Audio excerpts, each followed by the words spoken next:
silingang lalawigan sa Bohol, kahugpungan sa mga mamumuo sa lalawigan, nangayo og usa ka gatos ka pesos nga aumento sa suhulan. Pipila kanila mao ang kahugpungan sa mga food delivery rider. Lakip sa nangayo og 100 pesos nga wage increase, mao ang kahugpungan sa mga mamumuo sa Bohol nga naglangkob sa Partido Manggagawa Bohol, Sentro na Nagkakaisa at Progresibong Manggagawa Bohol, Alliance of Labor Organizations ug sa mga Employees Union. Nang hinaot si Feliciano Apare sa Partido Manggagawa Bohol nga paminaw sa Regional Tripartite Wages and Productivity Board ang gipangayo nila nga usa ka gatos ka pesos nga aumento sa suhulan. Iyang gipasabot nga makatarunganon ang gipangayo nilang usbaw sa suhulan tungod sa nagsaka nga mga presyo sa mga palaliton ug ang pagtibugsok sa balor sa sanapi. Gawa sa labor sector ug sa mga milangkob sa wage board, mitambong usab sa public hearing ang sektor sa mga magpapatigayon.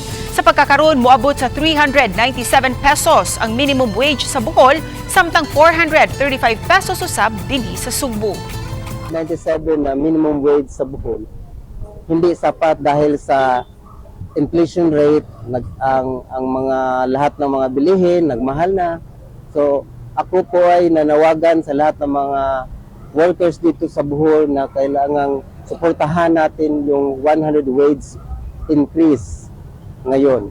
So nami karon diri kay gusto na mo nay 100% 100 pesos increase sa mga trabaho sa mga company.